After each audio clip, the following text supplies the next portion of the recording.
it's your girl Danny again. If you're new here, welcome. If you're not new here, thanks for returning. So in today's video, what I wanted to do is pertaining to my debt-free journey. I did get my paycheck today from my PRN position at the hospital.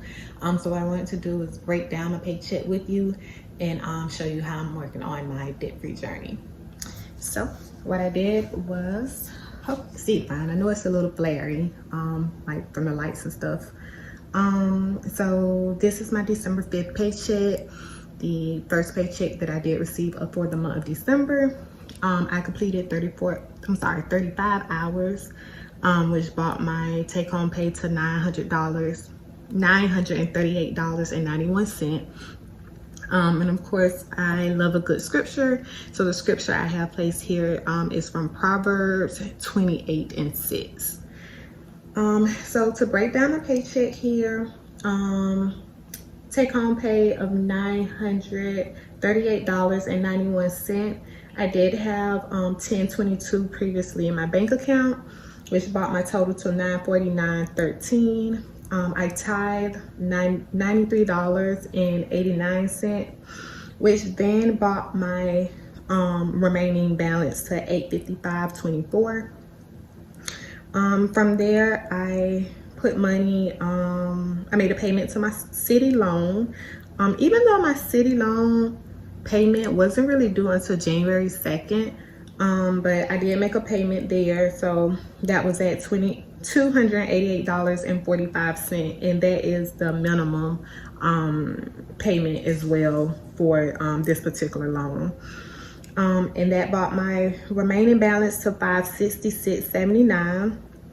And what I did was I just went ahead and put all of the $566.79 to my Apple Pay. I utilized my Apple Pay, like I stated before in previous videos, for monthly subscriptions and purchases.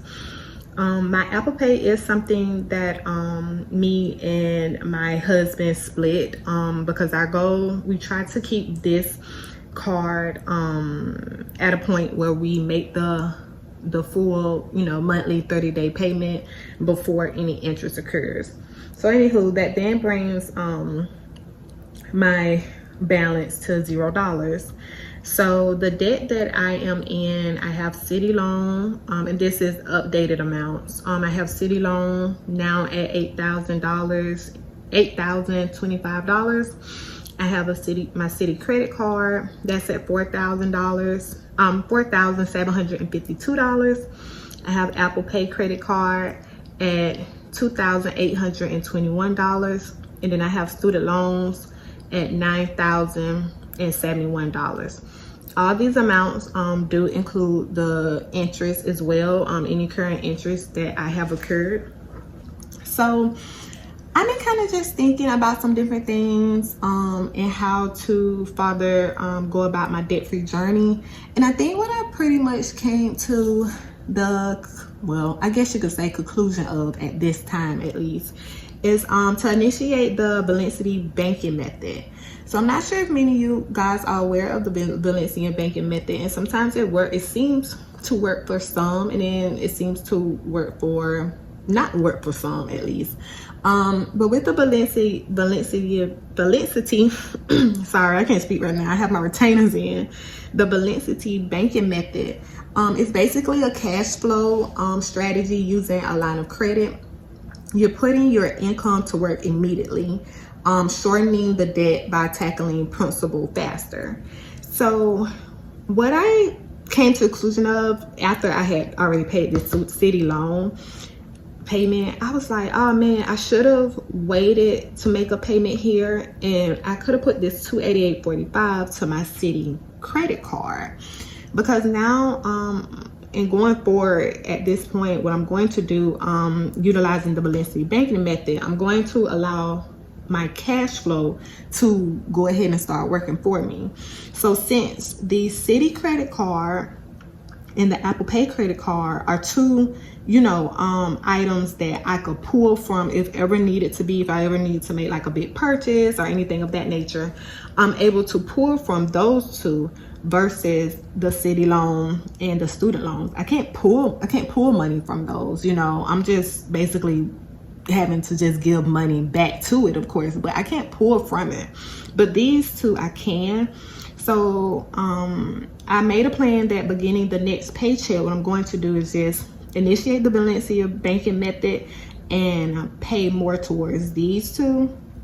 The city credit card, my next payment for the city credit card isn't until January, but I plan to start making my payments next month. I mean, not next month, next paycheck, utilizing the Valencia banking method. So yeah, that's what I think I'm going to pursue, is that particular method, to see if that works for me with my debt-free journey.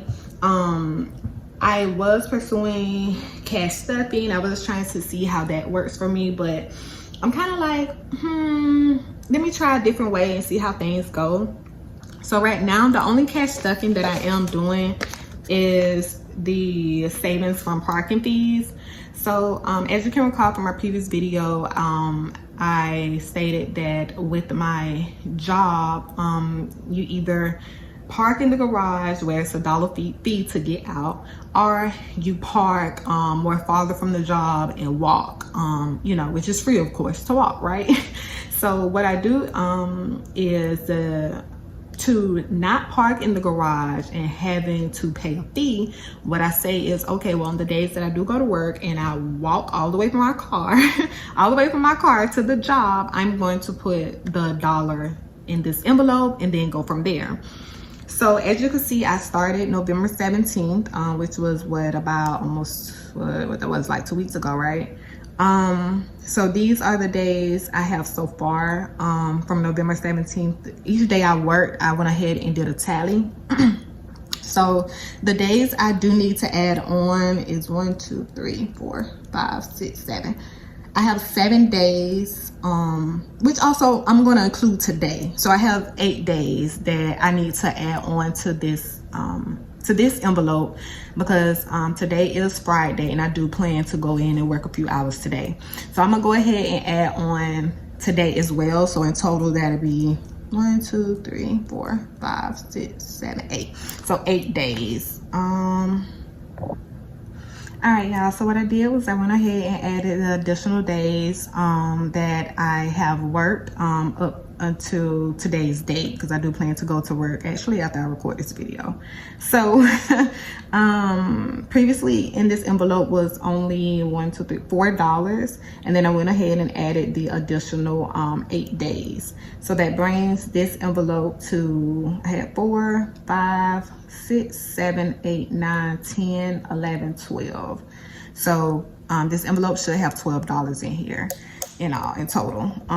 But it currently only has 4, right? So what I'm going to do, I had some money on hand, and I don't even know, I just literally took this out my wallet. 1, 2, 3, 4, 5, 6, 7, 8, 9, 10, 11, 12, 13, 14.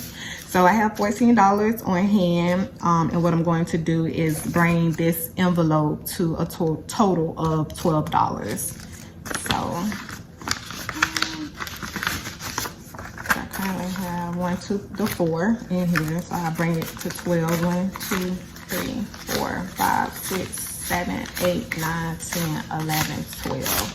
So I now have $12 in this envelope for parking fees. What I plan to do with this envelope really is, you never kind of know when you need cash on hand. So I plan to kind of keep this envelope at least with cash on hand. And then other than that, I have 1, 2, 3, 4, 5, 6, $6 remaining. So I have $6 that will be remaining in my wallet from this point, and pretty much the goal is to, which I guess I'll leave right here. The goal is to pretty much not spend. So what I do when I go to the hospital, when I go to work, I bring my own lunch, I bring my own snacks, crackers, whatever, because the goal is to not spend at all. I only go to work for roughly, some days, many days, when I do go in, it'd be like maybe like 3 hours. And then of course I work my required my required shift, which is the 2 weekend days, and both of those 2 weekend days have to be 8-hour shifts. So other than that requirement, if I do any other additional time that I do go in, it's typically just like 3 hours. So when I go in, I try not to spend no money. I try not to walk to the cafeteria. I try not to walk to the gift shop. I try not to stop to a vending machine, anything. I try to bring my own food from home at all times, because in that sense I really do save money.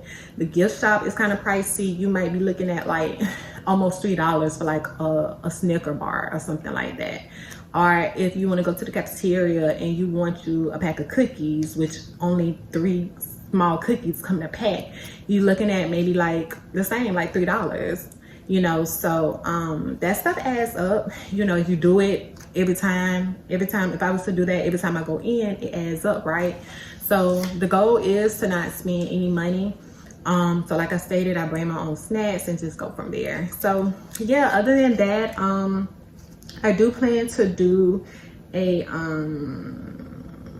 pantry inventory again. I'm gonna see. When I last looked in my pantry, we actually still have a lot left over from what I last recently bought from last pay period. So, because I know last pay period, I really utilized Publix, like buy one get one free pasta boxes, the spaghetti sauce. It's just things of that nature. I really went hard on that buy one get one free stuff. So we got a lot of stuff still left. So I don't anticipate much spending that I would need to do on my Apple Pay to purchase groceries. So other than that, yeah, I think that's about it. Thanks you guys watching with me, and going on this journey with me being debt free. This is really a big journey of mine that I'm really trying to accomplish and stay strong in it and continue on, because I'm tired of this debt. I'm gonna be real, I'm like so over it. So yeah, thanks you guys for watching, and hope to see you guys again. Bye.